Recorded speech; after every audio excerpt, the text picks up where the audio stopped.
Hey, this is Tracy Lewis with Stuff and Things. It has been a bit since I have done cards. I did my March Madness. In April, I had a few cards. Then it's been pretty quiet because I have been so busy getting my new colors organized as well as getting my retirement stuff all under control. But I have still been crafting. I just haven't been videoing. So I am going to get some videos done today, starting with my most favorite card, probably in a long time, that I designed. I do a lot of like card class cards or Pinterest type cards. This one I did start with a Pinterest pin, which I've got to go see if I have it handy, but I believe I ended up doing something. I just used it for a spark per se, because then I went off on a tangent and did some different stuff with it beyond the basic. But I did want to share one thing. This is just a general topic of information. Everybody knows I love to color. I had this perfectly penciled that just recently retired, and I had a piece of it sitting here on my desk. I very recently bought a variety of a particular brand of colored pencils that were there. I would call them better than Crayola, but not as good as, say, the professional ones that I've owned for many years and use for doing nature and animal portraits.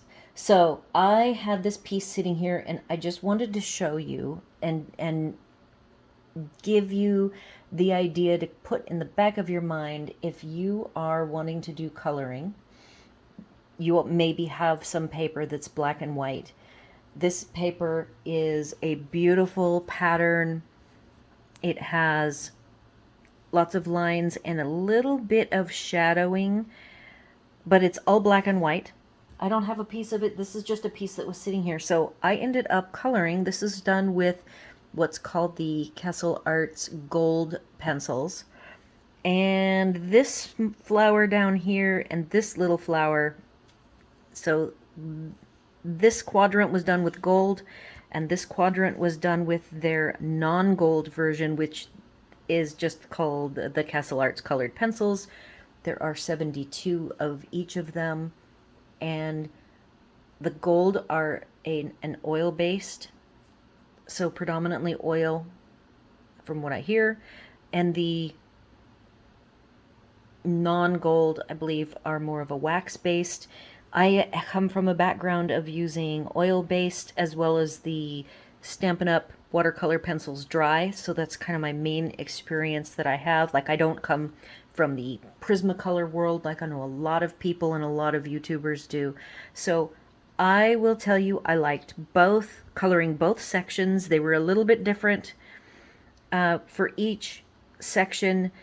I would say with the new line of the color change that the Stampin' Up watercolor pencils done dry feel most like these did, the non-gold.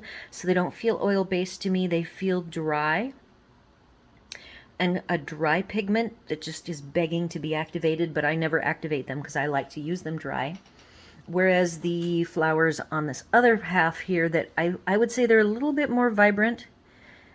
And I'm not sure if, because I realize my slats are open, so you're seeing, let me go close my blinds. So you're seeing the dappled afternoon sun, which is just wonderful. I love that about this office, but it's not the best for filming, so we will get rid of the slats for you. So anyhow, I like both kinds of pencils. I pretty much can buy even the pencils from, say, the Dollar Tree. And as long as they actually have some pigment to them, I enjoy them. I just think I like to color, so I'm biased toward any coloring, either a marker or colored pencils. So I colored this, and then the background was done all in gold using these 6 pencils. So the point that I'm getting at is, if you haven't tried colored pencils, The best way to use them is with a very soft hand, starting with a light layer. You don't have to start with the lightest color. I actually started coloring the dark with the, not ultramarine. I used the Venetian Blue Deep, and I just went and I started, you'll see little bits of dark corners. This is like a coloring, like for doing coloring in coloring books or coloring pages. You kind of start getting your darks mapped out. So I went through the whole background mapping out the darks. I had done the flowers quite a while ago, and I did not use that technique. I was kind of going with a streaky, so I followed the lines and then did a little bit of blending on the flowers. So starting with these areas with the darkest color, then I went in with, these are my 3 blues that I used for the sky blue. So I had 3 sky blue colors and 3 darkening colors. One is purple, one is blue, and then the ivory black. And that is what I use to achieve this very soft background. The final trick to making the soft background, I typically do my portraits and I don't do any background. I just have it on white. For whatever reason, I really like white. So this was an exercise for me in making a nice soft background. So I use a kneaded eraser, and you can just softly pick up. You can even hear the tack. That actually is enough to pick up. You don't have to rub like an eraser with this. You just kind of touch it, and it softens the areas where maybe I got my swirls. I use small circles, so I maybe have some areas where a little bit of the circles show more than I would like. So that is how I colored this. I do have a coloring channel that I am working on getting some content loaded. This and the entire Castle Arts experience, I bought the metallic pencils, there's 50 of them, the 2 sets of the non-watercolor pencils, the silver and the gold, and the silver just are called colored pencils. And then I bought their gel pens. And there is some gel pen on here. I will say that I find it's only white, and I just find that it does not dry white. There's nothing like a jelly roll white, which I will not use the jelly roll white because this was an exercise in the Castle Arts that I will be reporting on. Right now for Stampin' Up, every year or two they will have some sort of a black and white subject matter, not always floral, and I looked because I was curious what this year's black and white offering is. Because they now have online exclusives, you can't trust the catalog. If you're curious at all, if you want to try some coloring, the Stampin' Up paper is wonderful to color on. And the colors right now, there's Zoo Crew that has very minimal coloring, and then you go in and you add your own additional coloring if you want brighter. They're very soft, muted colors.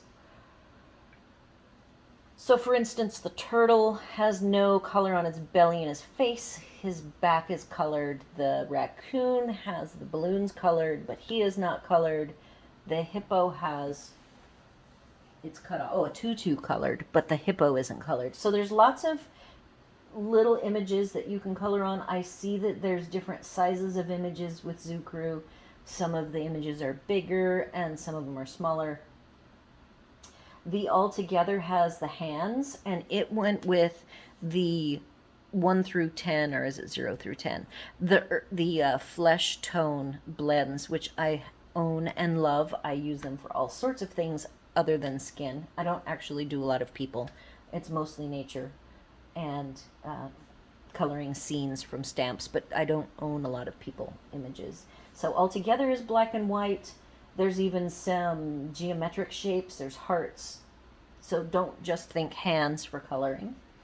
There's actually, if you enjoy coloring with the blends, if you get a metallic, right now naturally gilded specialty DSP, which I want to get for the next order that I'm going to place, you can take and color with the blends, and the foils will resist the blend color, and you will get a beautiful background, as vibrant as you want to make it, and the gold, silver, and I think it's gold, silver, and copper will shine through and not be colored by the blends.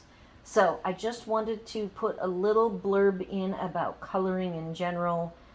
There's also Gold Celebration's specialty DSP that claims it's a vellum. I am seeing it as pretty white. It doesn't look see-through, but they're not showing it in a see-through. And you can play with coloring vellum. One of the fun things to do with vellum, they had stained glass years ago, and I used blends, and I colored the back. And so I see that this has gold. It might be that it's gold on one side, silver on the other. So whatever side it is that you want, although it's called Gold Celebrations, so maybe it's just gold on one side and the other side isn't printed. Color the back side with blends. Take a little strip of it and practice. That is a wonderful, fun thing to do for coloring. And it shows an example of the vellum. It definitely looks see-through on the card. It's a birthday balloon card. And I don't see, yeah, there's the vellum there too. Yeah, so I think that the vellum is definitely see-through. So again, coloring the back like stained glass is the tip for that. I already gave you the tip for blends on the white with the foil finishes, and then using the colored pencils, very light layers. Practice on the side. I wouldn't, on the DSP, I would not advise going wet with the watercolors, because you will ruin the DSP. Has a glossy finish and you'll probably pill it and get into trouble. Just definitely practice if you want to do wet. I tend to always use colored pencils dry. I do have some medium that will melt the pigments for non-watercolor pencils that may or may not be okay. It's called Gamsol. Let's see, what else? I just wanted to just do my blurb. I'm always pushing coloring. I think coloring is a great way to get a unique look of your own using some of these. I always buy white trims, white sequins, and then definitely looking through the papers, I see 3 or 4 of the non-colored and coloring opportunity papers that look really good to me right now and are on my list.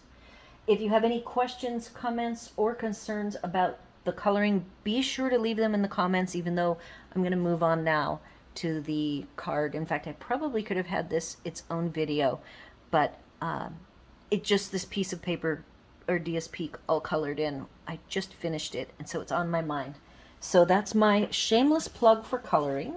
I do these ever so often. And now I want to share with you this beautiful card. Here it is. I just really think it came out well. It is a mix of products. I like to mix and match products, especially now that I have a new catalog. I'm even more inclined because I'm playing with the new stuff kind of as a whole, not necessarily, you know, it's an order and I've got a couple of things with some supplies, so I'm just looking at those. I have very painstakingly gone through and pulled out all the retireds. I have some new products, and these are carryover products.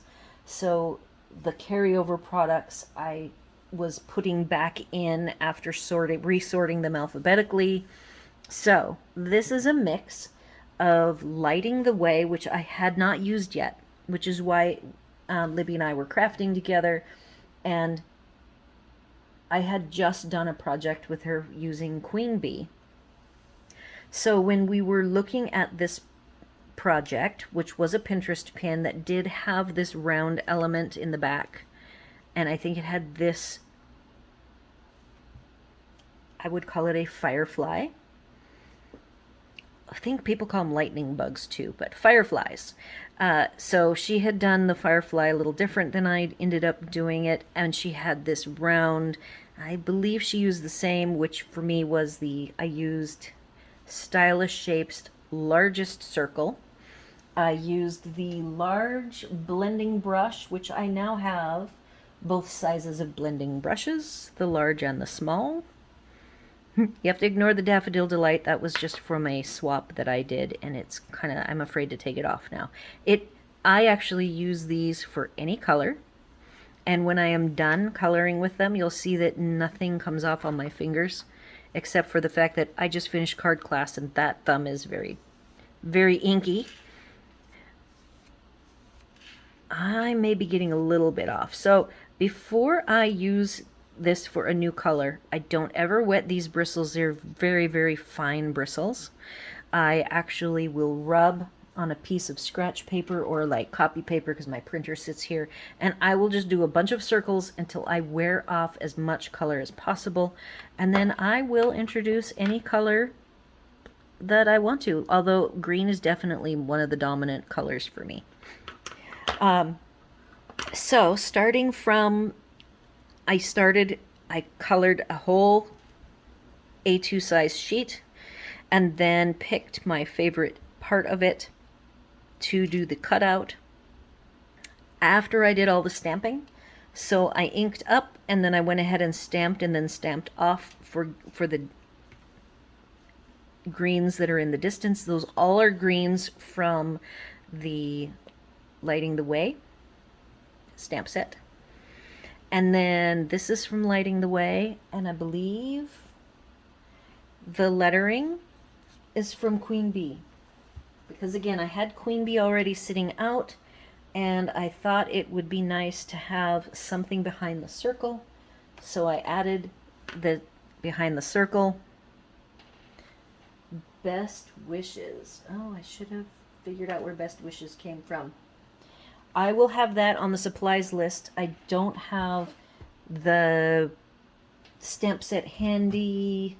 I think it might be Nature's Prints, but without clearing out room to open my cabinet, I can't get to that, but it is, I just thought it was a nice handwritten text. But the key to the matching of the Queen Bee with Lighting the Way is that this green half circle leafy sprig is the exact size of Stylish Shapes largest circle. I believe that's the largest circle. So make note that the sprig, the half circle sprig from Queen Bee, matches with the Stylish Shapes circles. I'm sure somebody planned that on purpose. And then these cute little white flowers, you'll see that the sprig has a little line through it that's done by the die, as well as the little lines in the floral, little 5-petal flowers. Both sizes are from Queen Bee. And then I used the carrying over metallic, brushed metallic dots. And I just don't even think that this needs any trim. So tell me what you think. This is my favorite project of my completed projects, which I have a box full of projects. Probably not quite enough to do like another March Madness, but definitely enough to do lots of videos with. So I also then took strips of gold foil and put them around as a mat with Garden Green as the full-size A2, and then it is on a white base. Now, I use glue. I have switched to glue because of the humidity, and somehow when I glued this is just a be aware if you are also in a humid state and you are using glue, that sometimes, like I've glued it in such a way, and I used dimensionals here, so these dimensionals aren't making the creaky sound. I might have not used enough glue when I went around the edges. I always go around all 4 edges, and then I kind of zigzag. I might have been a little light on my gluing, so what I'm hearing is creaking because the layers, probably the between the white and the gold, is a little bit of an air gap. And then I added glue and I pressed it down, but I don't think I used enough glue. I see that it is a little bit bent up. It's curled up to me. I will probably, now that I know that it has this little creaky thing, although it's beautiful, a recipient might not even notice it, but I will probably try to flatten it at the risk of needing, these I've cupped. I purposefully cupped the leaves. So if I carefully add weight on this, I'm going to have to refluff the leaves of the flower petals at the end. So that's just, if you're thinking of going glue, I guess all of North Carolina and all of Florida use glue. And so I'm using glue, but I'm kind of new to it. I shouldn't be new to it, actually. I've lived here in Florida for, it'll be 2 years in August. So I really have no excuse. And I don't really know. I can only imagine that when I did my foil, I then had the gap and I added the glue and I didn't put enough, so now it's partially sticky. So that's just a tip from somebody who has made that mistake on a very beautiful card. So do you think this needs trim, or do you think it's good as it is? Let me know. If you've got any other fun ideas with these mixes, or if you've even combined either Queen Bee or Lighting the Way with other sets that you think are spectacular and worth noting, please put them in the comments so that we can share information with one another on different fun things that we can do. So that's all I've got for this video, and then I will probably do a few more with some cards I have that are also just as fun as this one. Go ahead and leave your comments on this video. On this video, or over on the blog where I will have all the supplies used. Be sure to like, share, and subscribe, and thanks for watching.